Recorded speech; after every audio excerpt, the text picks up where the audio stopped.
Hello everyone. आज हम CBSE 12th class physics subject के first chapter electric charge and field का numerical number 1.5 को देखते हैं। देखिए इस न्यूमेरिकल को देखते हैं। पहले ये क्या कह रहा है।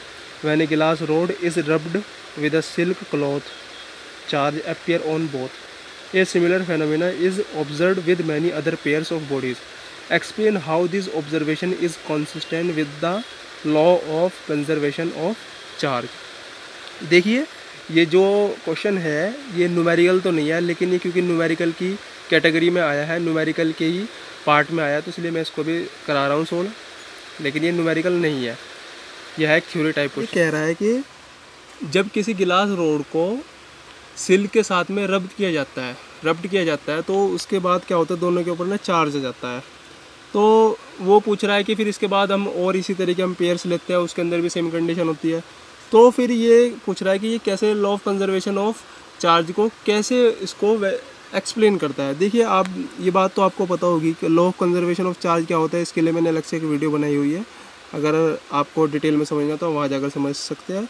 बाकी इन शॉर्ट में मैं आपको बता देता हूँ कि इसके अंदर क्या होता है कि charge can not be destroy and can not be produced. ना तो डिस्ट्रॉय किया जा सकता है ना इसे प्रोड्यूस किया जा सकता है, बल्कि वो एक बॉडी से दूसरी बॉडी के पास चला जाता है चार्ज। ये law of conservation of charge होता है।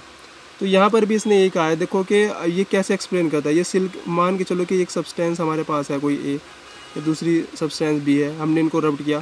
तो अब देखिए दो इलेक्ट्रॉन इसके ऊपर मान कर चलिए, शुरुआत में जब हमने रब्ड नहीं किया था तो इसके पास 10 इलेक्ट्रॉन थे, इसके पास भी 10 इलेक्ट्रॉन थे। जब हमने रब्ड किया, रब्ड करने के बाद दो इलेक्ट्रॉन इस पे से उतर कर इसके पास चले गए, तो इसके ऊपर -2 चार्ज आ जाएगा और इसके ऊपर +2 चार्ज आ जाएगा। तो यहाँ पर इलेक्ट्रॉन 8 हो गए और यहाँ पर कितने हो गए, 12 हो गए इलेक्ट्रॉन। अच्छा, शुरुआत में जब हमने रब्ड नहीं किया था तब टोटल इलेक्ट्रॉन 20 थे, 10 इसके पास थे, 10 इसके पास थे, 20 थे। जब हमने रब्ड किया, अब बाद में कुल अगर टोटल इलेक्ट्रॉन हम इनके देख के अब भी कितने हैं, 8 + 12 20 है। तो इससे क्या हुआ है कि अगर एक बॉडी से दूसरी बॉडी पर चार्ज का ट्रांसफ़र हो रहा है तो लेकिन हो तो रहा होता है, लेकिन अगर हम इसको दोनों का फुल सिस्टम पूरे के पूरे सिस्टम का अगर हम चार्ज देखें, यानी पूरे उसके इलेक्ट्रॉन देखें, तो वो सेम ही रहते हैं। देखिए शुरुआत में भी 20 थे और बाद में भी 20 है। तो फिर ये क्या फॉलो करता है, law of conservation of charge follow करता है। यही बात इसने क्वेश्चन के अंदर पूछी कि जब किसी गिलास रोड को रब्ड किया जाता है सिल्क क्लॉथ के साथ में तो उसमें चार्ज दोनों के ऊपर आ जाता है। अब सही बात है कि एक से एक सब्सटेंस से चार्ज उतर करके दूसरे सब्सटेंस के पास जाएगा, इसका मतलब ये तो होगा ना उसका टोटल सिस्टम का जो चार्ज आएगा वो तो कंजर्व ही रहेगा ना। तो इस तरीके से जो ये है, ये किसको एक्सप्लेन करता है, law of conservation of charge को एक्सप्लेन करता है।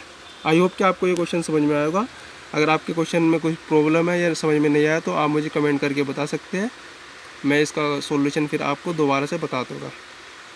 तब तक के लिए आप हमारे चैनल को सब्सक्राइब कीजिए, वीडियो पसंद आया तो लाइक कीजिए, और इस तरह के और भी वीडियो मैं बनाने वाला हूँ न्यूमेरिकल के ऊपर, आप उसको भी ज़रूर देखिएगा। Thank you.